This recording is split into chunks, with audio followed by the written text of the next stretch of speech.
You'll find the devotions for our annual meeting inside the front cover of the annual meeting report. You'll need that through the course of our meeting. There's a few on the table there yet if you haven't found one.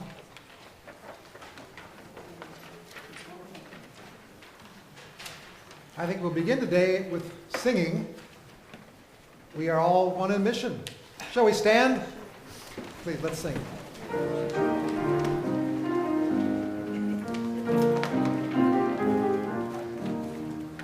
We all are one in mission. We all are one in call. Our very midst united by Christ the Lord of all. A single great commission compels us from above to plan and work together that all may know Christ's love. We all are called for service to witness in God's name. Our ministries are different, our purpose is the same. To touch the lives of others with God's surprising grace, so every folk and nation may feel God's warm embrace. Now let us be united, and let our song be heard.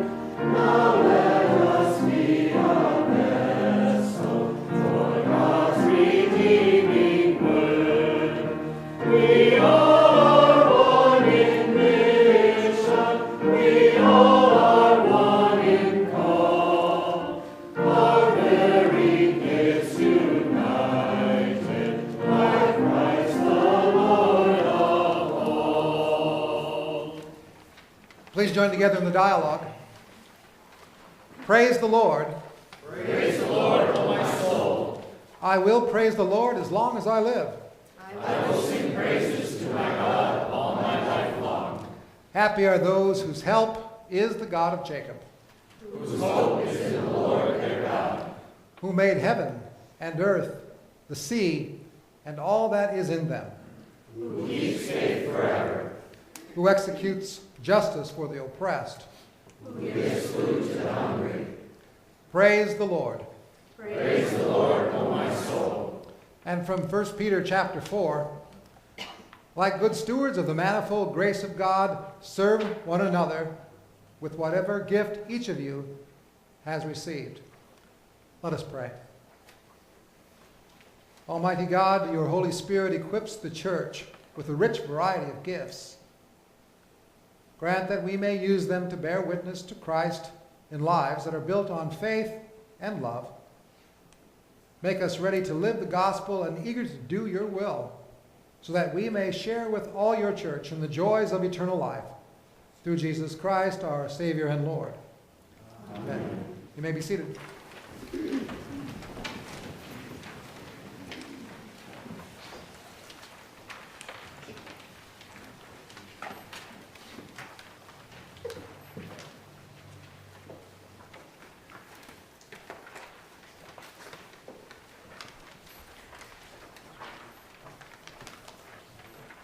Good afternoon.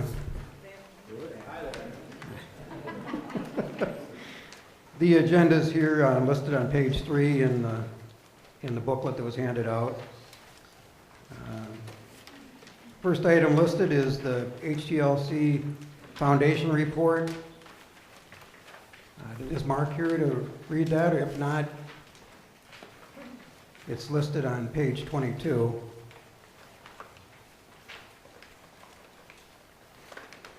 I guess the next thing then is to approve last year's annual meeting minutes.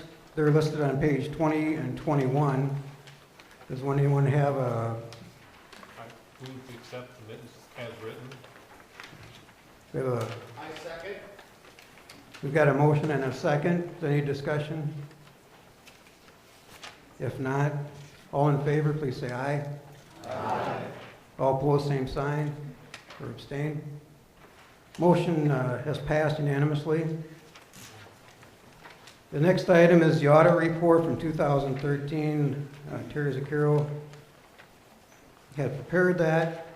She says, I have audited, reviewed the financial documents of Holy Trinity Lutheran Church as of December 31st, 2013. The purpose of the audit review is to obtain reasonable assurance about whether the financial documents are free of material misstatement. An audit included examining on a test basis evidence supporting the amounts and disclosures in the financial documents.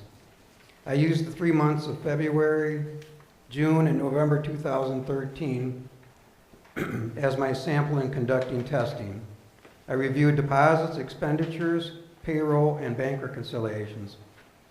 In my opinion, the financial documents reviewed, audited, present fairly in all material aspects the financial position of Holy Trinity Lutheran Church as of December 31st, 2013.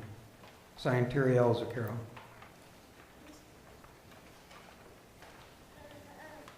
I move to accept the report.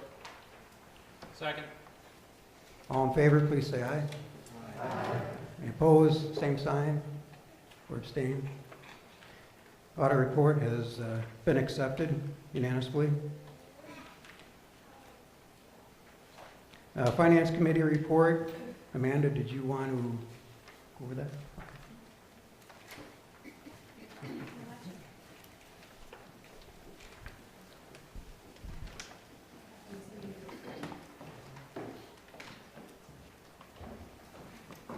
Can you hear me?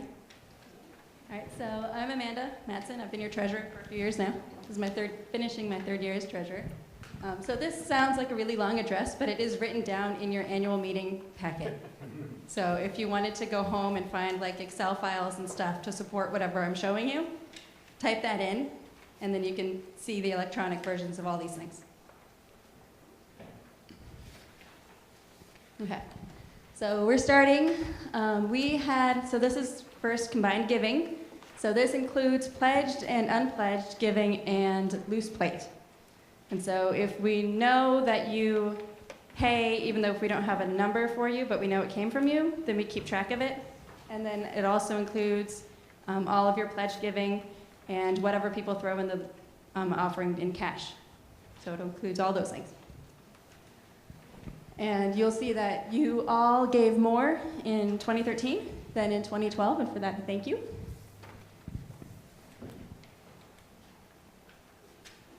And so this is all income, but not, well, almost all. So there's some fine print on the bottom. This does not include the midweek offerings. So if we have like special giving during Lent or Advent or the Super Bowl of caring, it doesn't include that, but it does include the income from the rental properties. It includes church use income. It includes all of the rest of the things. And so again, in 2013, we exceeded 2012, so way to go, thank you.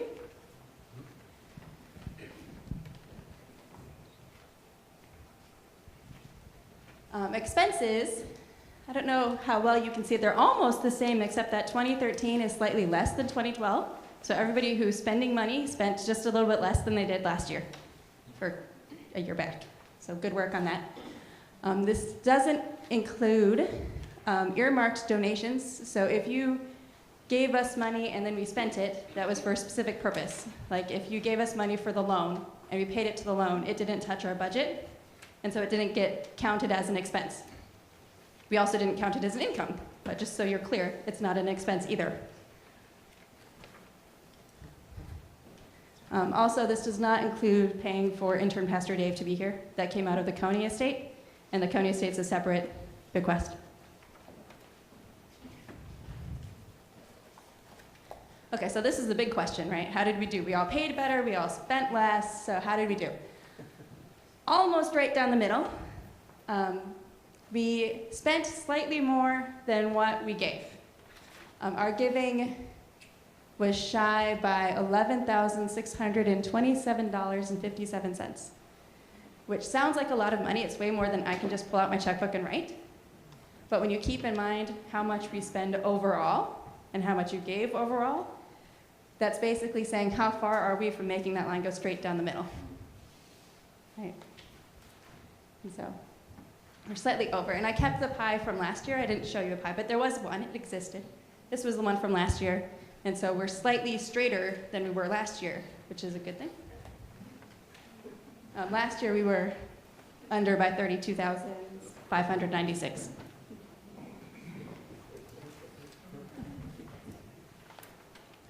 The loan, we are now at 24.3% of what it was when we started back in, I didn't put the year down, I think it was 05. So we are currently, as of the statement that arrived on January 10th, our current loan balance is $144,958.57. And the interest, monthly interest, is around $385 a month. When I started at Treasure, I think it was something like $2,500 a month. So good work, all of you on that. That's awesome.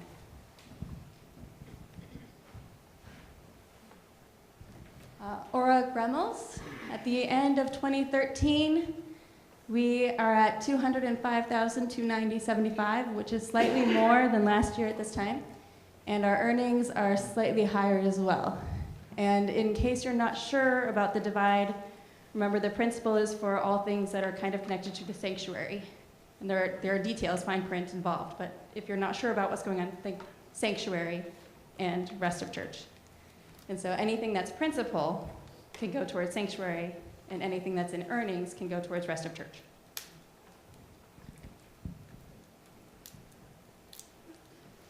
Okay, so how did those numbers change? The principle changed. A few years ago, I suppose it's more than a few, it was before I became treasurer and a few years before that, we took out a self-loan to pay for something, and now we're paying it back. We decided it was time, just call it good, pay it back. So $11,790 was put in to principal for the AC loan repayment. And then we withdrew $8,000 for organ utilities and maintenance, which is sanctuary.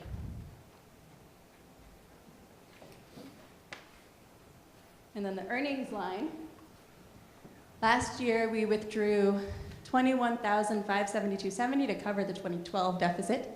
And then we also pushed it over so that that loan repayment actually happened. That $11,790, this is where the $11,790 came from. We said, let's push it back where it belongs. And so total withdrawn from the earnings was $33,362.70. And then you saw the number earlier that we're shy, $11,627. The plan is to take it out of here.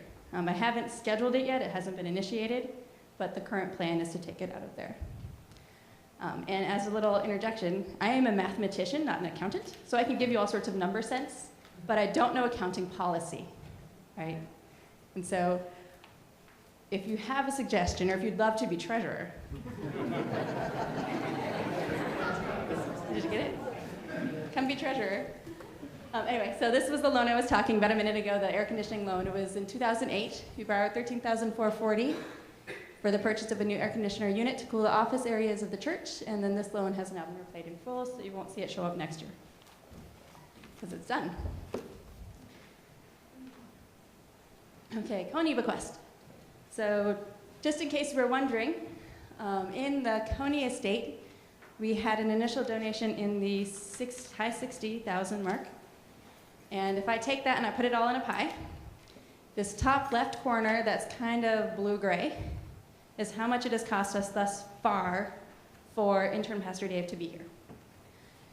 The amount in yellow is how much we originally had predicted it will cost us for the second half of his duration with us, right? So that was the rest of the prediction. So if I put blue and yellow together, that was our initial prediction of how much it was going to cost us. And so that yellow would be for January through July, because we're only halfway, it's on academic years. And so we're going through the other half of the year. And then remaining is the part in, what do you call it, orangish red? Burnt orange. So that part there is how much is left in the county bequest. And so even if the blue part doubles, it still won't go over the halfway mark. And so we're still fine for that. I think that's everything. That's everything. And again, there's that link that's written down in your, so you guys find it, there's like a report from me, a few pages of reports from me in your book. One of those pages, you'll see that line at the bottom. probably on the official treasurer report. Tammy can put it on the webpage. PAF has just volunteered Tammy to put it on the webpage. I did not volunteer, Tammy. PAF did that. If you have any questions, you can email htlctreasurer@gmail.com, or you can find me later. And as I mentioned, all of the electronic documents are up on that webpage. Thank you.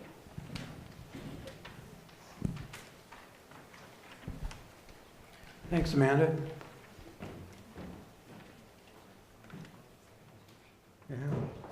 Yeah. Show our appreciation to Amanda, please, for all she's done.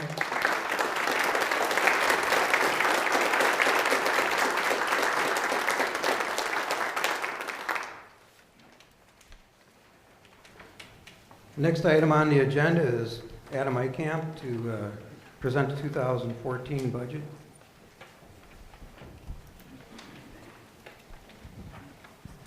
Hi. For those of you that don't know me, my name is Adam Eikamp. I'm the financial secretary, and I first want to say very much thank you to Amanda Matson and Dale Bierning for walking me through this. It's a really new skill set for me to go into numbers, and so I really appreciate their help through this last year. I can't really thank them enough, so my hat's off to you guys. As Amanda said, we did really good this year as far as increasing our pledge, and that was great to see that go up so much. That's the good news. On the downside of it as well, though, there's been an increase in healthcare costs this year, which is pretty standard. That went up. So as you look through the budget, you'll see, which begins on page 37, by the way, in your book, you'll notice there's some increases over the previous year when it came to healthcare costs. And from everything I understand about business and the business of the church, is increases like that are bound to happen. One of the things that I was really pushing for this year was to increase the number of people that we have contributing through Simply Giving, which basically what that is electronic funds transfer that you can set up weekly, monthly, annually, however you want to do it. This year we had 7 additional Simply Giving families for that, which brings our total to 39, which is awesome, because for us it's a lot easier to budget our personal household as well as the church to budget for its household when the giving is consistent. And it's good to have 7 additional ones through that. And I would encourage you all, if you're not part of that, to fill out the form and do it that way. If you're perfectly comfortable with the envelope system, that's cool too. So, Amanda covered a lot of what I had written down as far as the basic numbers of things, and she's honestly a lot better at it than I am anyway, so I appreciate that. And that's pretty much what I wanted to say. As you can see, we do have a deficit this year scheduled in our budget. The way I see that, quite honestly, is that's our ability and our challenge to put God's money to work. And granted, we have a deficit that is there for us to overcome, but remember, it's not ours in the first place anyway. And so that's my pitch for that, if that makes any sense at all. Is that I think it's a challenge to us and to trust God and to believe in that we will succeed in our budgets this year. I believe that's all I have for now, unless there's questions. So. Go ahead, Dale. Some questions within the budget. Okay. In the income section, under health insurance rebate, Yes. For 2014, there's nothing budgeted. Is that due to the change in the healthcare law? I would imagine so, yeah. Without it being right off the top of my head, I think that's right. Amanda might have the answer to that, actually. But We never know how much it's going to be, and so we leave it 0 until it comes. And we think of it as just like an extra gift that we have this. The government started it a few years ago, and we didn't know it was coming. And so we didn't plan for it, and we don't know when the government's going to stop it. And so we don't want to rely on it as being part of our budget. We are hoping it will still come. thank you. More questions? Yep.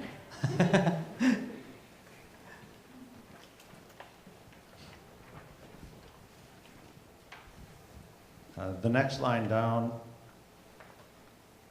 is there a reason that we reduced the transfer amount for maintenance, organ maintenance, from 8,000 to 7,000.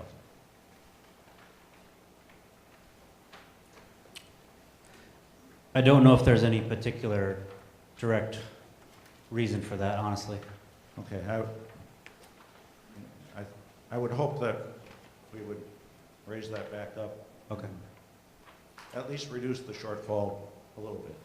Okay. Let's see what else I've got circled here.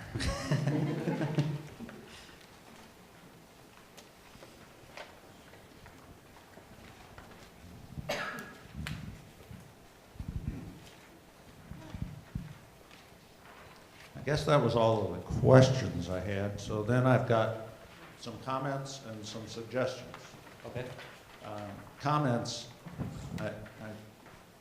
I know it's been a lot of hard work to put this budget together, and it's always disappointing when you work so hard and then you see a red bottom line, and especially a red bottom line more than $30,000. So I would hope that we can come up with a solution that at least reduces that down to a level where we have some chance of being able to pay our bills. One suggestion that I would make regarding that is I'm glad to see that included in this budget is an increase for our staff, because we haven't done that. However, with such a large deficit, I would suggest that there might be another approach to that. And that would be, instead of an increase on the salary, that we do a bonus, which doesn't increase our annual cost going forward. We still accomplish something, which is to give our staff an increase, but that we do that bonus out of one-time money instead of out of our operating budget. And one place that we've got some one-time money, and I know that it's being looked at for other things, but we have the county estate, and it seems to me that it could be a good use of that money to provide our staff the much-deserved pay that they should have, while also helping to reduce the deficit in our operating budget. Does that mean using that for their increases instead of intern, or in addition to? Well, we'd have to look at what the total numbers come out. Okay. But, and there may be other sources of one-time money. I'm just trying to find a way to reduce the red ink, because we won't have much longer, and we won't have a way to pay that red ink off, because we're going to spend down the money from the other funds that we're using right now to pay off the deficit each year. And then we won't have any money to make up this difference. So I think we need to stretch that out as long as possible by finding other sources to pay some of our costs. And this is just one way that we might be able to do that.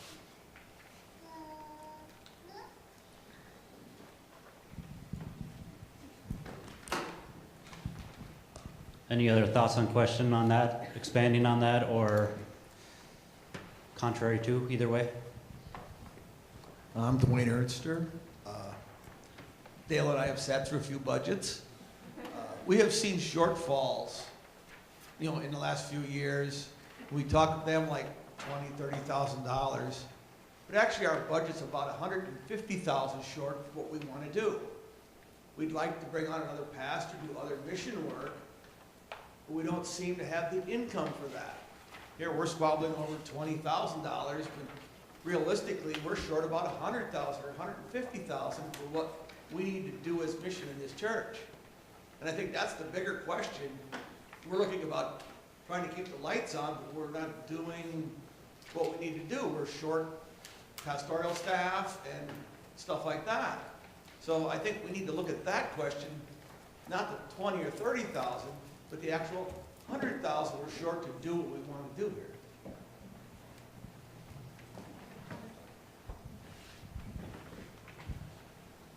When we discussed this budget at council, there was a pretty lengthy debate about whether or not we should include salary increases as part of the budget.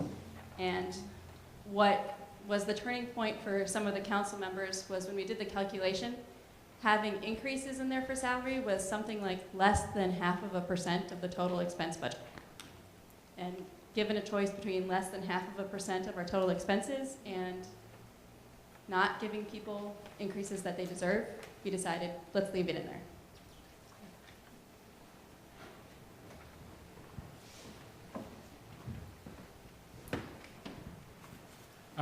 Two things, and one, of course, I know I have a vested financial interest, so forget that for a moment and consider me as speaking to the full-time staff and their needs. Whenever you're determining salary and benefits packages, you cannot think solely about the person that's currently residing in that chair. You have to think about what's going to happen when that person decides to retire or move on. You have to say, will we have enough budgeted to be able to hire someone of equivalent or close to equivalent competency? And if you don't keep up with salary increases, the answer is, unless that person really loves the church and its music, for example, the answer will be no. The answer will be no, because it is not desirable to be able to be hired to work at something that is only marginally above the poverty line, which is ever increasing in this country. It's not an attractive position. So I think while it's dangerous to play red ink, that is the business of the church. I don't think I've ever worked for a congregation that didn't. And our red ink has significantly less than 10% of the budget. Even if it winds up that way, I know it's playing dice, but in the long term, we have to be able to look to the future and say, you know, we only have another 30 years of Joanne, you know, here. Before she retires. So we need to make sure that we are. We're not even really in shouting distance with the Joneses, but we have to try to at least keep up with some of them. So. You have that year figure?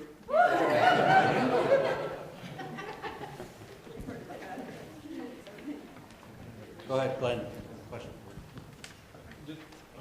Amanda said we did spend $11,790 to pay off the loan back to Ora Gremmels. I was just looking for that in the 2013 budget. I don't see where we showed that expenditure. It was from the OG earnings. So you know how we have a line between the principal and the earnings? Oh, we used Ora Gremmels That to line. pay our, oh, it's, We learned the earnings to pay the principal. There's That is where it belongs. There's kind of an odd technicality that we found in that is that she left that money specifically for the sanctuary use, but there was never any clause saying what the earnings could be used for. And so for the last how many years before that's a lot of where the deficit has been transferred over from. It may not be in the exact spirit of her giving, but it is what we've had to do. The question is running long term is as her monies get used in the sanctuary, they're also going to earn less in the market. On top of that, the market had a fantastic year this year. It may not again this year. So it is a crutch, absolutely, that we're leaning on. That would be really nice. But we're actually really blessed in having that money, but it also becomes a crutch for the giving of the rest of the church. Like it's, oh, well, we'll just use that sort of attitude. It's a little bit of one and the other that is, it makes a challenge there for sure. And I've recognized that myself, and I don't know exactly what to do about it, honestly, through the whole thing and what my attitude is on it, because it is a great thing that we have, but it creates a discussion point, to say the least.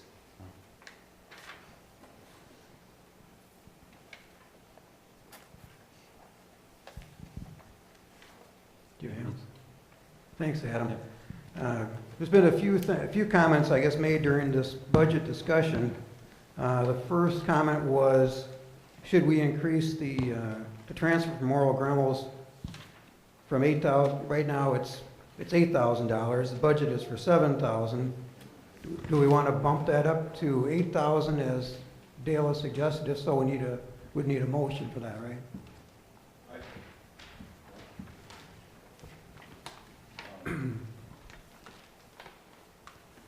So move. Craig Rhodes. I think we need a motion for the whole budget first, and then we can amend it. Okay. Do we have a motion for the existing budget to be approved then?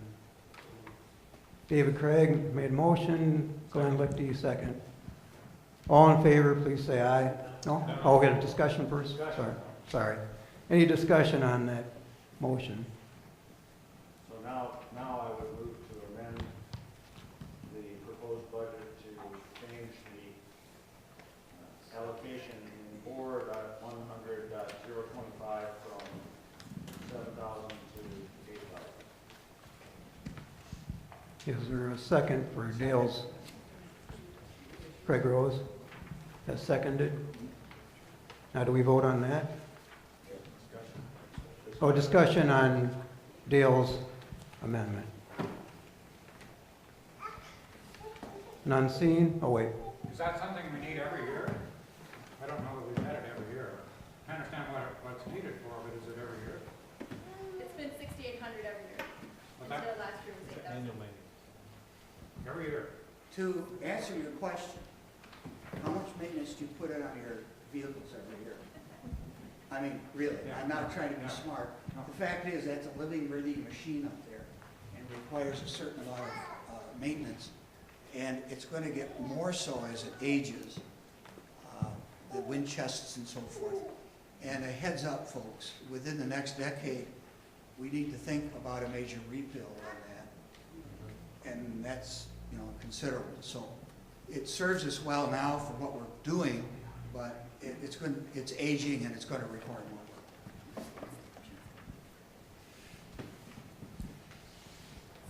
work. One point that I wanted to bring up, and I know it's a little out of time with it, but to Dale, answer your question earlier about where the monies would be coming from for increases and things like that. We're still discussing sorry. the organ. I'm sorry. That's all right. Any other discussion on Dale's amendment concerning the organ maintenance? I got my Robert's Rule of Order in my back pocket. Very quickly, as Craig pointed out, I have been in many a sanctuary that has a beautiful facade on an organ that is completely non-functional.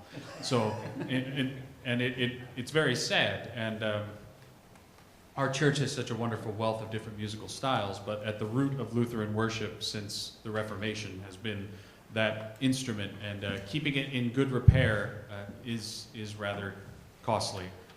But I think it's worth it in the long term, and it's kind of like Craig said with your car. If you don't change the oil in your car, you're going to wind up, melting a head gasket or something, and then it's a lot more expensive. Or it sits at the front and doesn't get used. So since we use it all the time, I think it's money well spent. Of course, I'm a little biased. An overhaul of the entire instrument would probably be, to do what we do to last it another 50 to 60 years would probably be between $150,000 and $200,000. So.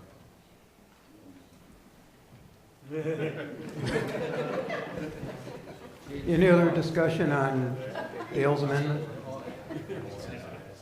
If not, okay. Dwayne has asked for call a question, so we'll vote on Dale's amendment then. All in favor, please say aye. Sir, point of order. He's called the question. We now vote on whether we call the question or not. Okay. Okay, we have to vote on call the question on Dale's amendment, correct? Oh, right. All in favor, please say aye. Aye. Opposed, same sign. Or abstain. Okay, passed unanimous. Now we vote on Dale's amendment. All in favor, please say aye. Aye. All opposed, same sign. Or abstain. Okay, Dale's amendment is passed unanimously. So now, did you want to make another amendment, or? Okay. All right. So real quick, what I was getting to when I was out of order there was when it comes to getting to where is that increase in those areas going to come from? The way that I've looked at it, quite honestly, is that we've been paying a ton of money extra towards our deficit, which is really great to get rid of that. However, the money that could possibly be used instead of going to the deficit is what could cover the increases in the salary. So actually, the staff has been kind of loading on their backs our chosen deficit for the LFC. The good news is now that is getting to the point where it's greatly reduced and the interest is much less than it used to be. I would venture to guess that as soon as that is completely paid off, we'll still have a similar income to what we have currently, and that money would be then what gets used for those increases long term. I'm not a crystal ball, but that's what I would anticipate at this point. Our staff wasn't necessarily the ones that asked for us to go into $400,000 worth of debt for that building or more, $1 million or whatever. I forget what the number is, but they're the ones that are actually wearing it on their backs at this point. If you looked at the numbers of that extra 20 that goes towards the deficit or for the loan is about what would make up their increases in what the extra health insurance cost is and their salary increases. So hopefully long term we can make that balance out better. So, does that help answer the question I should have answered 10 minutes ago? So. Yeah.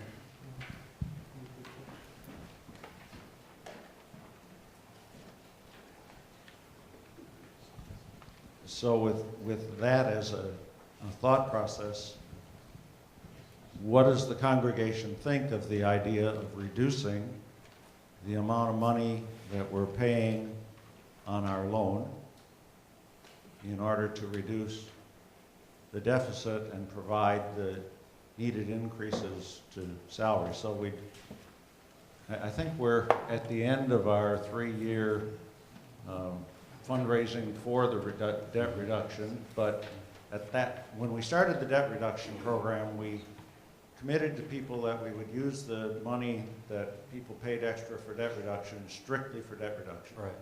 Now that we're finished with that 3-year process, what would the congregation think of reducing the amount that we're paying down on our loan so that we could provide these increases and yet not have such a large deficit in the budget?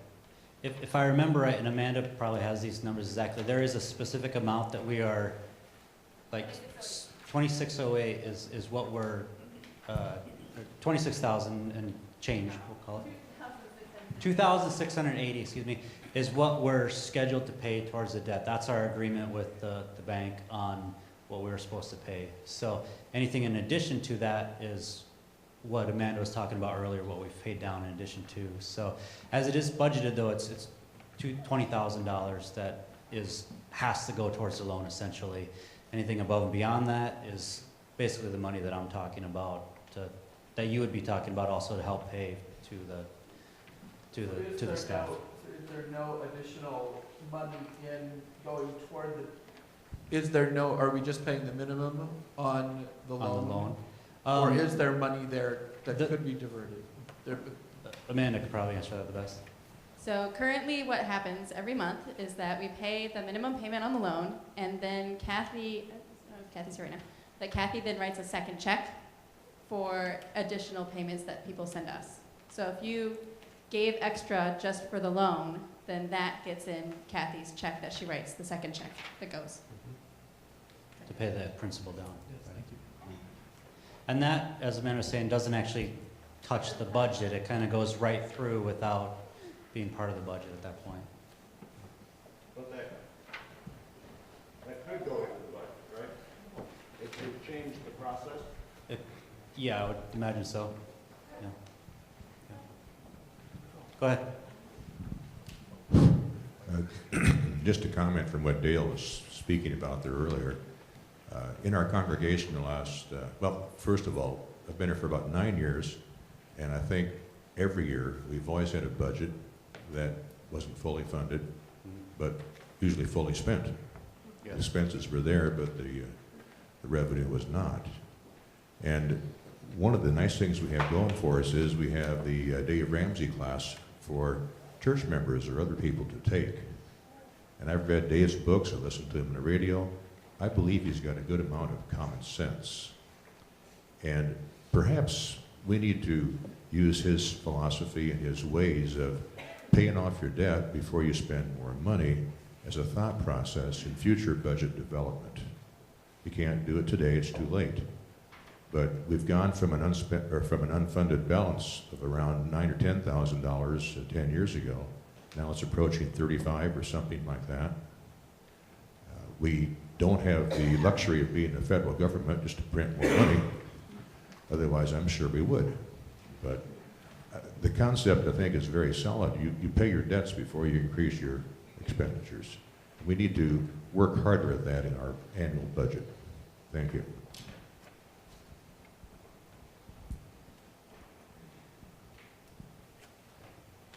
I can't disagree with that, quite honestly, when it comes to, no, you can't. But at the same time, I feel like our staff is very much deserving of the increases, so it's a difficult balance to find, but I know what you're saying. You need to work harder on it. Yes.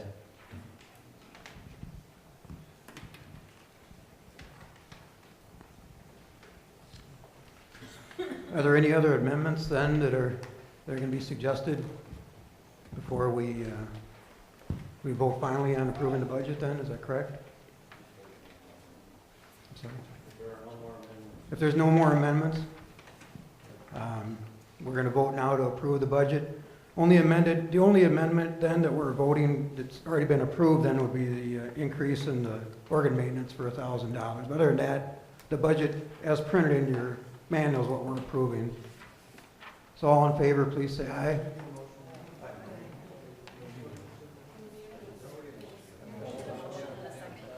We need a new motion? Okay. All right, we've got a motion on the floor, so we can, all in favor, please say aye. Aye. All opposed, same sign or abstain? Okay, the budget's been approved with a $1,000 amendment to it. Thanks a lot, Adam.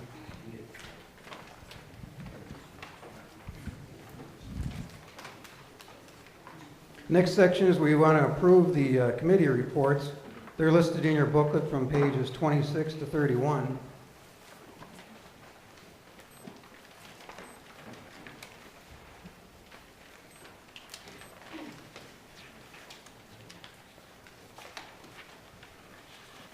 I move we approve the committee report. There's been a motion by Dale. Second? Second. Second by Craig Rose. Any discussion? If not, all in favor of approving the committee reports, please say aye. Aye. All opposed, same sign. Or abstain.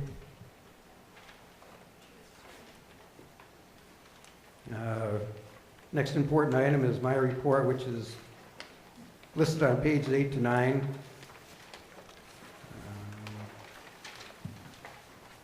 I guess,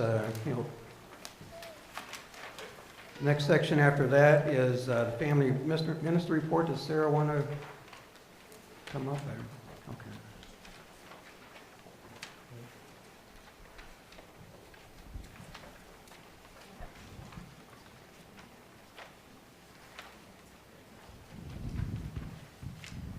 Thank you. I just want to thank all of you and our congregation for a really exceptional year of ministry this year. I just, at our last year, we do like every quarter we have an all-day staff planning retreat, and at my last one on my report I said this has been the best year I've had at Holy Trinity. It's just really something. We've had such great participation in all of our events. You can see that in my report. We have educational events, mission outreach events, and fellowship events, and they're all being very well attended. And we have a new problem this year. Not sure how to solve it, not sure I want to, but at the end of these events, I actually have to kick people out of the church so I can go home at the end of the night. I have offered to get them a key so they can stay on if they want to, but that's a really great problem to have, that folks are enjoying each other so much they just want to stay here and stay here. I did want to do one special thing today. One of the programs that we have going on is our Sunday school program, and hopefully you were in worship to see one of our little bits we did with the storm, the Jesus Calming the Storm video. Well, we have a very special Sunday school teacher who has been working with our Sunday school students for over 30 years, might be 35. And last time I tried to recognize her, she went to the early service instead of the late service, so I didn't get to do it. And I want to lift up Tammy Ernster. Come on up here with me, Tammy, would you please?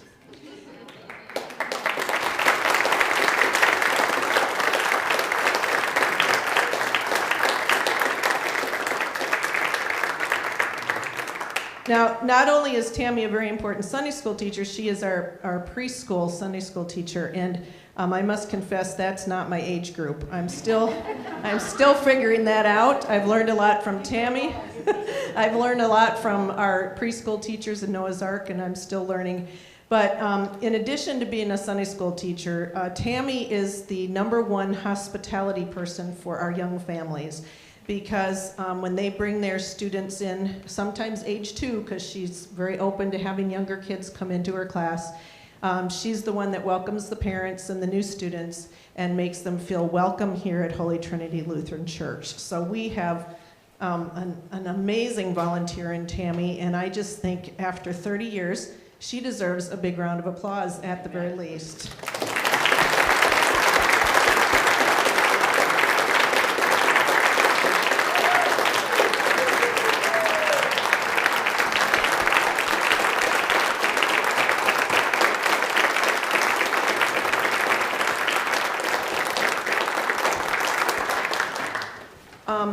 In family ministry, our biggest job is forming relationships, because every survey that has been done on youth and youth staying active in the church, they point out adults in the congregation who make them feel welcome and are glad to see them and help them to be part of the congregation.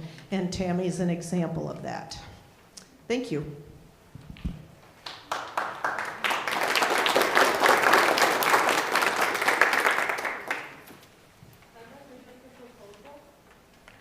Yes.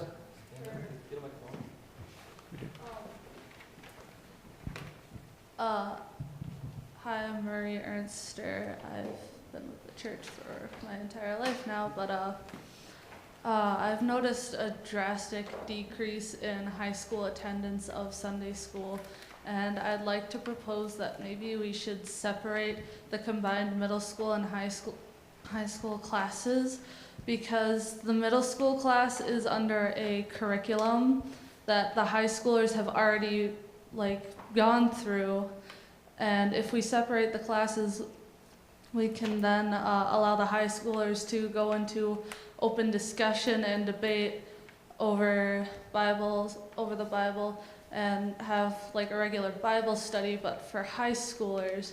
And we just don't have that with a structured curriculum where at the end of the day, for every question, there is a right or a wrong answer, whether or not people want to admit that. So I would like to propose that we separate the middle school and the high school classes. Marie, is there a reason that they can't be? I mean, now, why aren't they separated now? Attendance. It's usually me and Samantha Wheeler, Okay. who are the only high schoolers. This suggestion, may be very worthwhile, but needs to be brought up to the council at another time, because we can only talk about things right now that are already on the agenda. I'm sorry. It's do appreciate every suggestion though it's brought up. Well, I just want to add my thanks to Sarah and to everybody that have participated in all these wonderful activities. And I think when you put it down on paper, bullet by bullet by bullet, it's just amazing, and it just blew my mind. You read it in the bulletin, but when you see the whole thing for the whole year, it's just wonderful. It is. So Very I wanted to say impressive. thank you. I agree. We're very fortunate.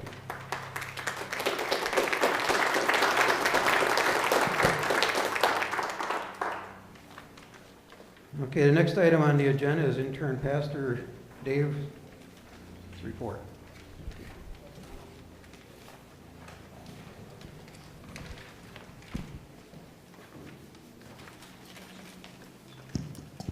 Thank you for the offer of the mic. Boss said I had to come up here.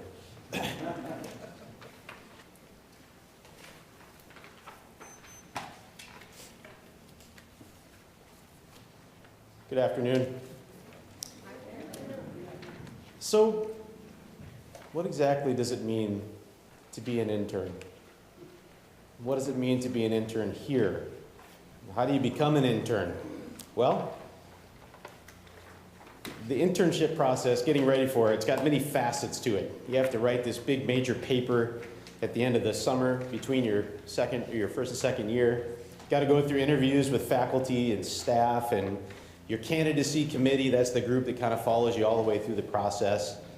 You have to fill out this gigantic, huge internship application. And all the way throughout that process, students are asked to articulate not only their own understanding of theology, but also to articulate what it is that makes them who they are. And during that process, there are opportunities for students like me to say, you know what, we have a need.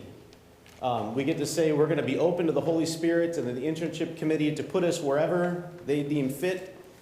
Or some of us, like my family, have to say, oh Lord, I wish we could do that.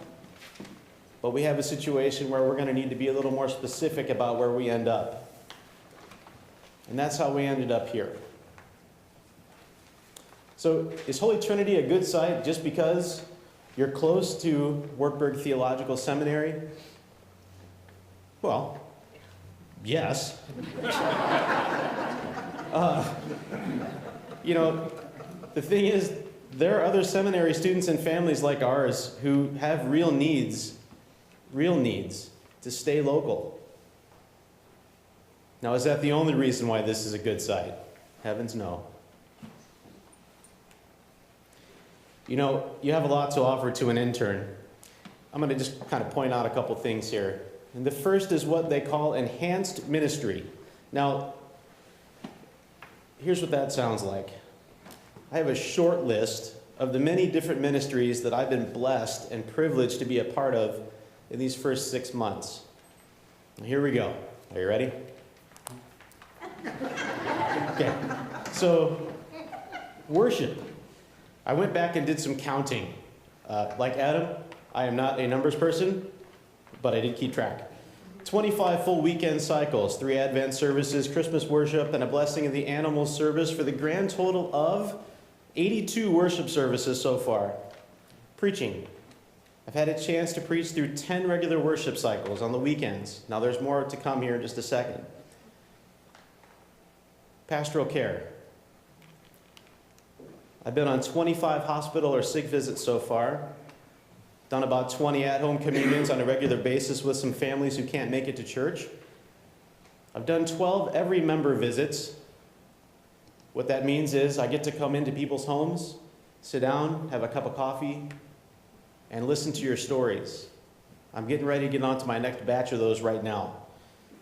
Those have been something that I will carry with me into my ministry.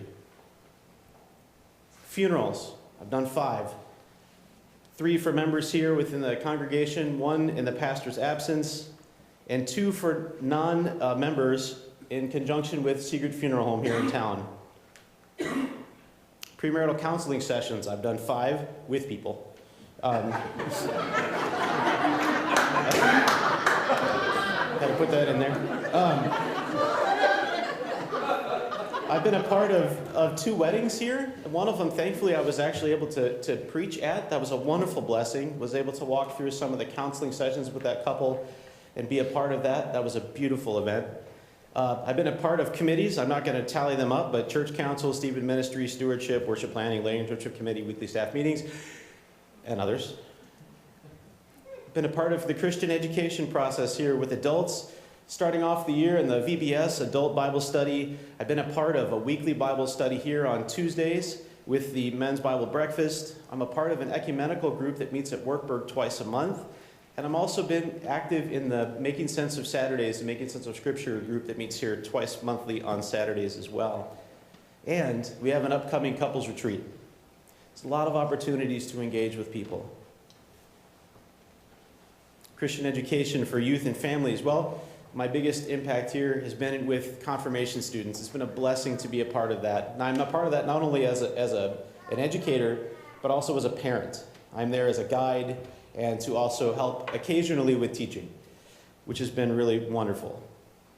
There have been great mission and service opportunities here, from crop walk and Kids Against Hunger, which my kids and my wife and my family have been a part of, being a part of DACU, extending some service over at Luther Manor. And I've also engaged in some leadership training here through the Synod, also an internship retreat, and then we have Synod Assembly coming up. And at the pastor's direction, I went through Prepare and Enrich training back in September. It's been a wonderful first 6 months. But you know, all of this enhanced ministry is great for the church because it frees up time on the pastor's schedule to focus on areas of ministry that might need some attention. I mean, even with the staff as great as ours, and they are great, there's still a great deal of need in our community and in our congregation. But that's not all.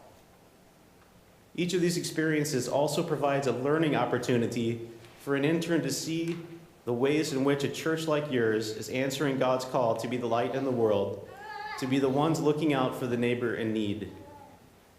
And this isn't just a good internship site. This is a great one.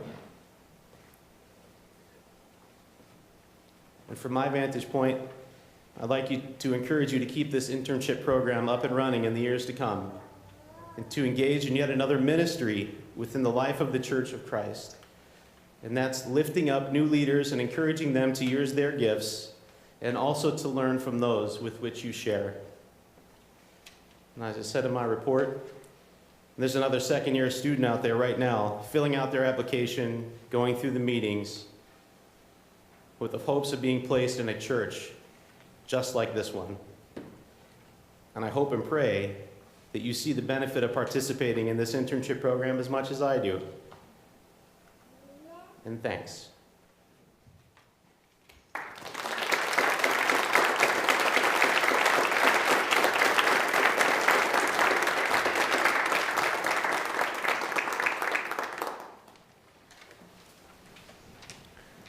Thanks a lot, Dave. The next item on the agenda is pastor's report.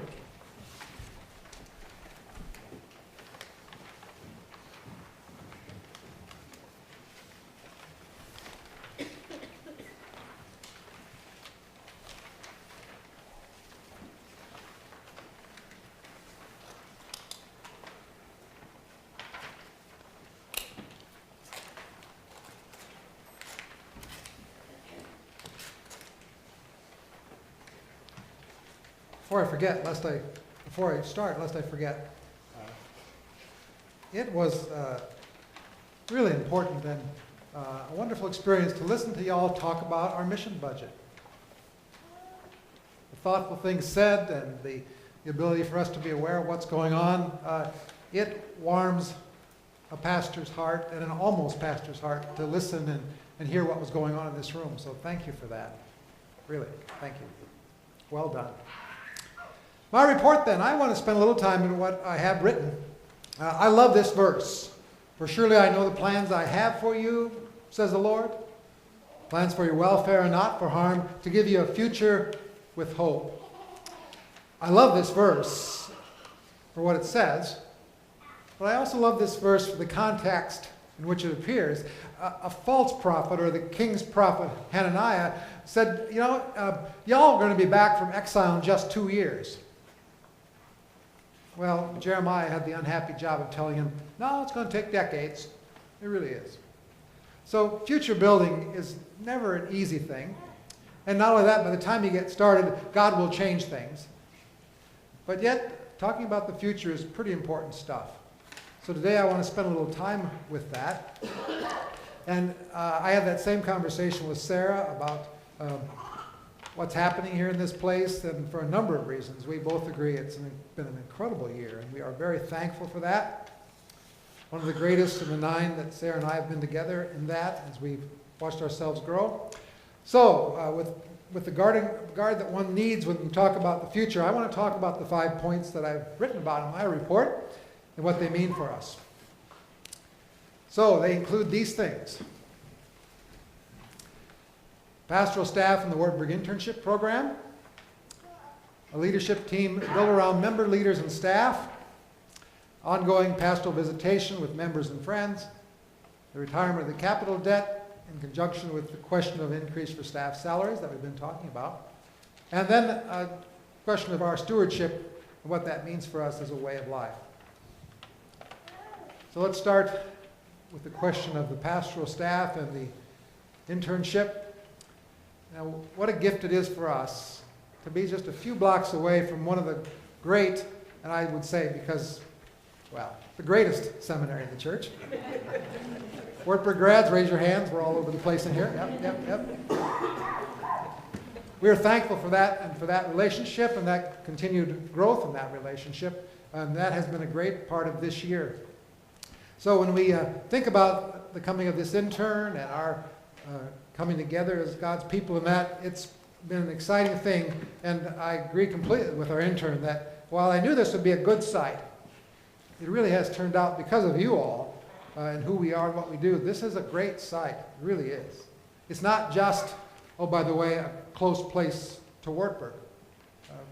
You heard our intern's report. And for me, that's been a delight. You know, I got to tell you, I didn't know that I would be that good at giving stuff away.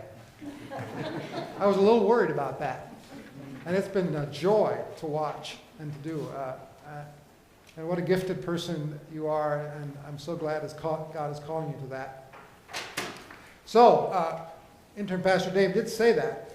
It's remarkable how much you can start thinking about other things in the future when you're not always kind of just ahead of the next crisis and the next pastoral event. So, while we don't say that about an internship, we do realize that a lot of ministry is getting done here. So that relationship has really freed me to do some thinking. So when you start thinking about the pastoral staff, the pastor and staff, with that extra help in who we are, it gives it an opportunity to think ahead of some things. That's the first one. So I too, of course, am encouraging this congregation to continue in the years ahead with an internship program in the sense of just who we are and what we're going to be able to do. Moving on. This idea, I just want to say a couple things about it quickly. I've said it for a while. I've been wondering about it for a while. More and more I'm beginning to believe that after World War II, we saw the committee structure excel in this church, in the whole church. But maybe things are changing now in the sense that maybe we're no longer a committee structure, and that kind of hierarchical process that served us so well through all of my life might be changing. And so today, not really needing to do conversation, but just for us to think about it, and I'll spend more time, I think, in council retreat, wanting just to think out loud and knowing that future planning takes years and years, not months, right? But how do we put our staff and our leadership together?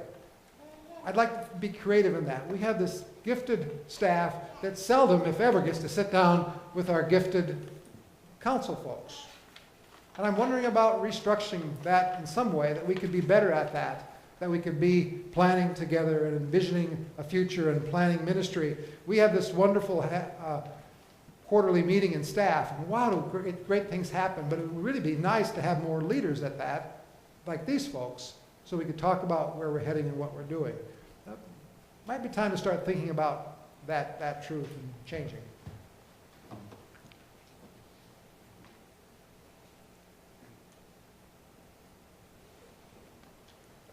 Going on to number 3.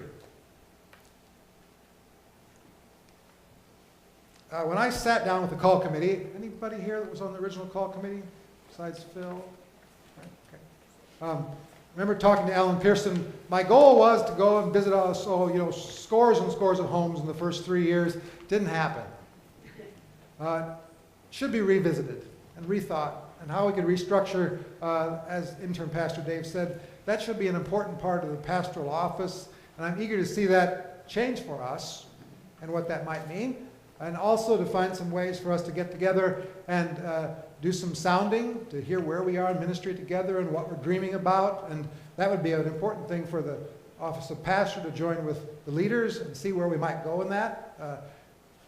I would like to think that through with staff, how we structure that. I'd have to change some things in my life to do more of that. But it is a gift to be together, and I want us to think out loud about that too, if we can. And we spent a good part of our day together, so enough to say that it is a challenging time, But this just, when I see this, that Amanda has done so well in her preparation and helping us and communicating it, it is pretty amazing what's happened here. Yeah, we got these red budgets, but what have we done in the whole?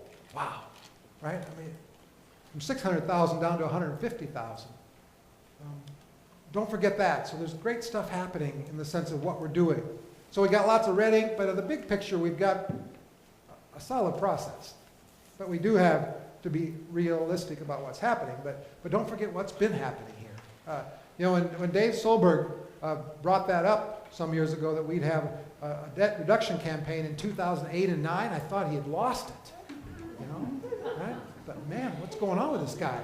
But he was right. He called us to that. Where is he? Where is Dave Solberg? Yeah. Oh, there he is. He's hiding there. He taught me stewardship at Wartburg 20-some years ago. I thought he was losing it, but he still got it. So think about that as God's people, what we'll do. And it's been said here today in a number of ways. Certain folks on our staff, their salary just isn't what it needs to be, even in regard to the future. So think about that, please. And then, yes, always a point of growth for us, isn't it? To think about what does that mean? And again, I'm so pleased to be able to witness what goes on in our stewardship group and our finance group as they work through that. Some wonderful growth coming and educational process coming. And yes, we are, in our family, we are advocates for Financial Peace University. You know, does Dave Ramsey always match our theology? No. No. But I know the facilitators that we have, and my spouse being one of them, when Dave starts to take a little bit different approach to maybe what we are understanding as Lutheran theology and stewardship, my spouse will do like she often does to me. But here's who we are.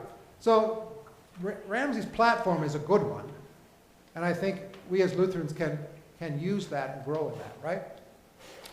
Somewhere, I don't know if it's going to happen in February, but somewhere along the line, as we get more people involved in this, and we need those of you who've been at this a while, who have an understanding of what's going on to be in the class too, for those who need to grow. But when we reach a mass of certain size, then we need to think about how do we become a momentum congregation.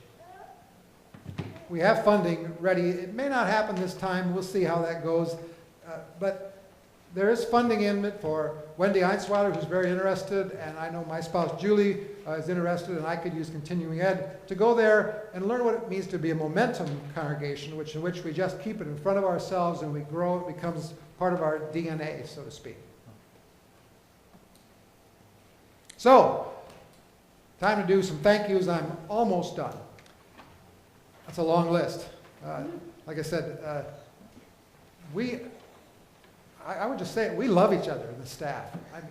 It's just so much fun to be together. You know, do we always agree on everything? No, but it's just, you know, we work through things. Couldn't be more blessed by that, and adding an intern. This staff is amazing. They really are. It's a gift. Also, working with the council and the committees and watching them grow and change is a gift, so thank you to you all. And a gift to be a part of this church. Don't forget the Northeastern Iowa Synod, our Bishop, Reverend Dr. Stephen Ullestead, and his assistants. We are an incredible synod, just an incredible synod. Can't say enough about it. What a gift. We need to thank them continually. And as I've already said, for Wartburg Seminary, what great resource and gift they continue to be for us. And to you. Thank you for all that you do and for your presence here today. It's great to see so many people at this meeting. Thank you for that. And now, the moment Tom has been waiting for. It's time to thank President Tom Henschel as he's going to step down from, our press is here, so he's going to get our pictures taken. Let's make sure we get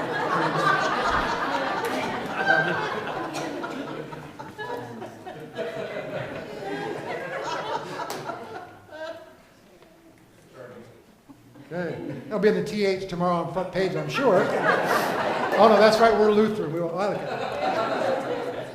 But Tom, we do want to thank you so much for your good leadership, and we're glad you're back. We're glad you're here with us, and I've certainly enjoyed getting to know you, and it was touching for for me to be with you as you and I both went through our grief this summer when we lost our moms. And I just want to thank you for your leadership, and here's a small gift to sustain that. So, shall we thank Tom?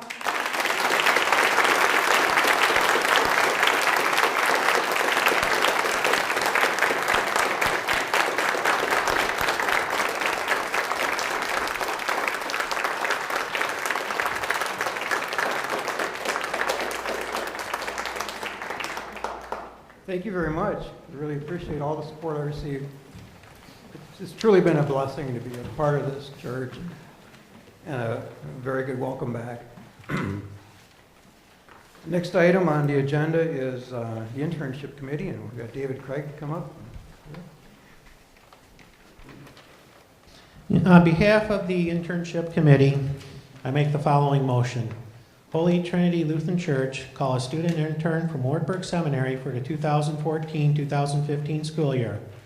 The congregation will pay for the intern's wages and benefits through the proceeds of the county bequest. Estimated cost for the school year is $30,000 to $40,000, all inclusive. This proposal is only for the 2014-2015 school year. Second.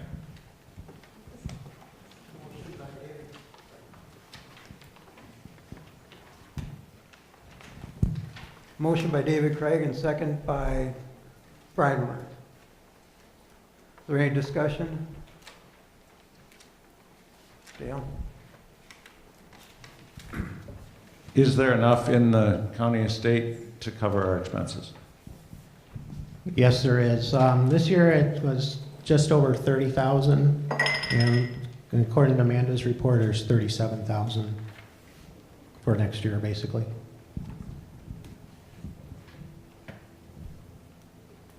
Brian?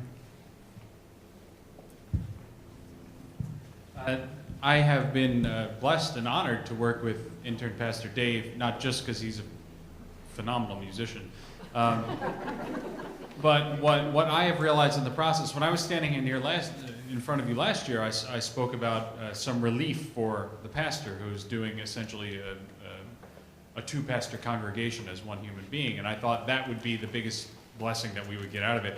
Actually, the biggest blessing that I've received out of having the intern pastor here is the constant discussion and thought about the issues facing the church and its ministry.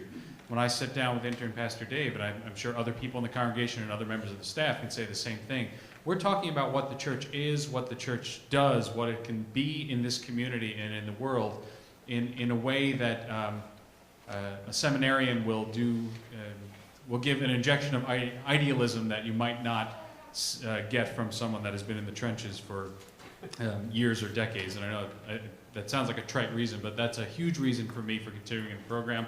Also, getting someone who has a different background to come into this place. So, for example, intern Pastor Dave lived and served in California for many years. So his view of what the ELCA is and what a congregation is markedly different than if we have folks that are mostly from Dubuque land or from this region of the country. We just get a different point of view, a different worldview. Every intern will give a different skill set. We may have someone come in that is an incredible theologian, written theologian, or an incredible preacher, or an incredible musician, or fill in the blanks. We're going to get a different take on ministry and a different take on ministerial leadership from every single person that comes in. And I hope that we're able to find the funding to continue this program.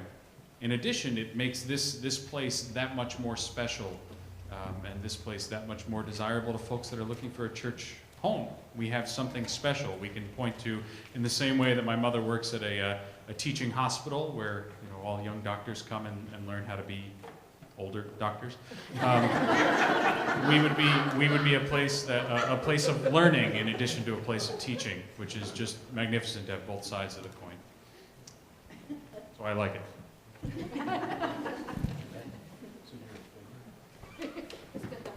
I don't need the microphone, but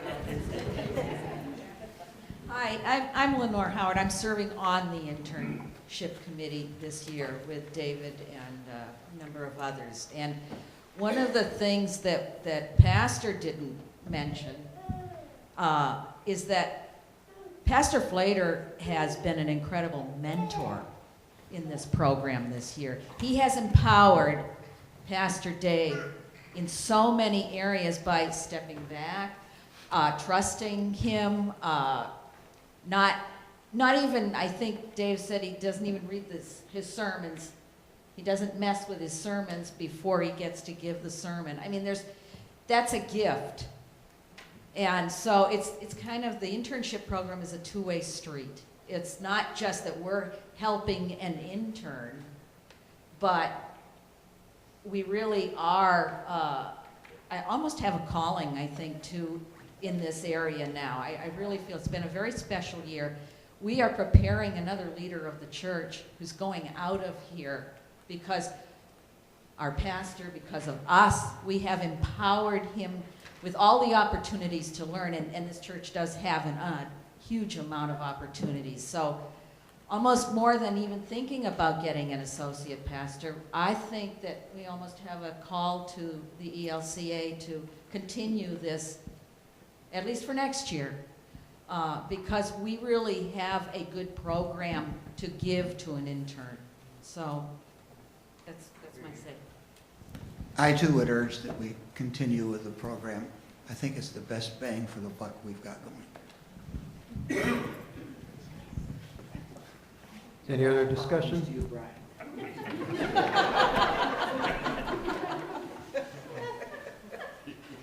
Any other discussion on David's? But don't you think the church is big enough to see another intern?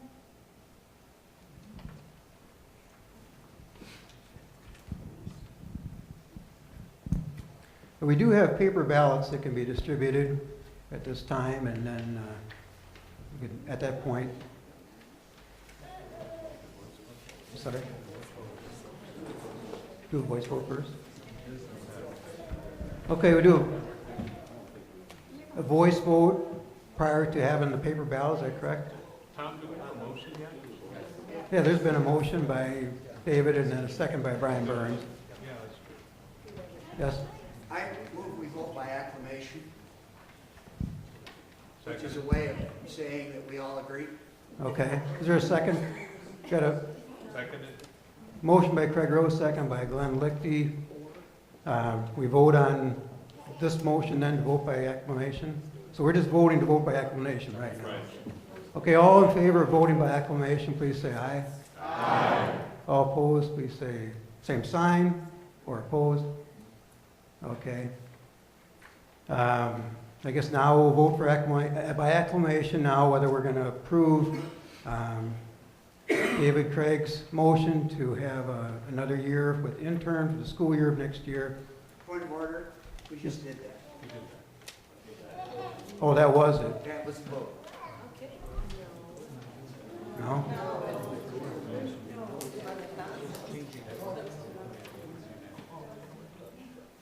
What do you say?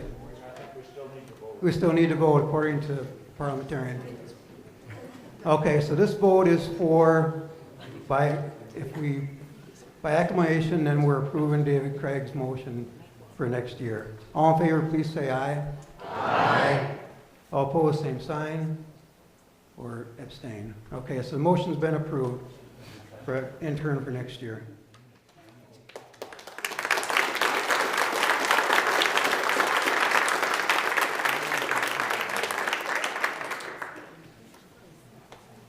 Next item on the agenda, as Glenn would say, my favorite part, the nominating committee and report and election by Wendy. Did you want to come up, Wendy? Sure.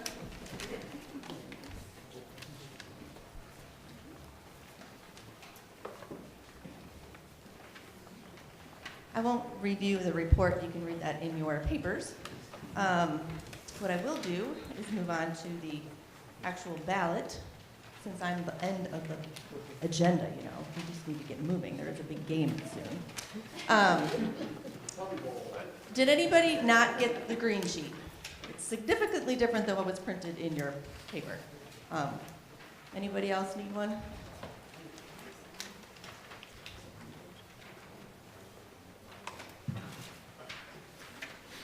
Okay, what I'd like to just review with you on the ballot, Some years, we don't have full ballot, and unfortunately, this is one of those years.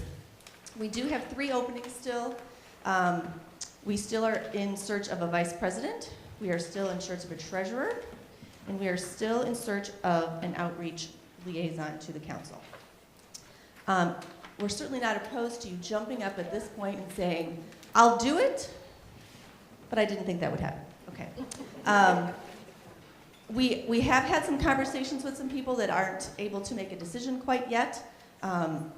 So we will continue to do that and work with the church council to get those positions filled for you. If you leave here and the stirring in your heart says, I want to be whatever, please call me. That's fine. We'll have, additional conversations. But I do want to tell you that it is a challenge to have people answer their phone and or return your phone calls. So if we do that, it's okay to talk to us, even if you're going to say no, that's okay. We would rather hear from you than never either know you got our message. It's just, it's a communication challenge. But know that we're still working on that. So you may get a call from Kathy or I in the next week or two to try to get those filled as soon as we can. And does anybody have any questions on the ballot? It's typically, we vote for the ballot as a whole, but we're certainly welcome for discussions or questions if that is necessary. Look, they're so agreeable. Nothing. I move for unanimous ballot. Thank you. We have a motion. Second by Adam. Thanks, Wendy. You've got a motion and a second. Any discussion on the ballot? If not, all in favor, please say aye. Aye. All opposed, same sign, or abstain.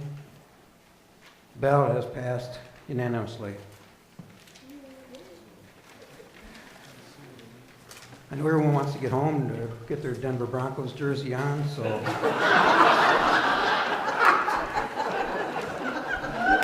Oh, I'm sorry.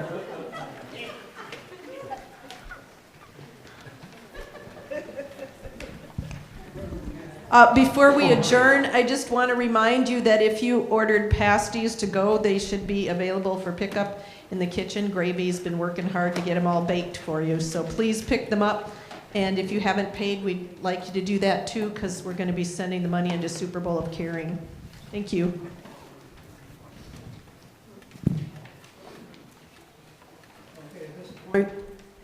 At this point, then, we'd like to call for an adjournment. So moved. Second.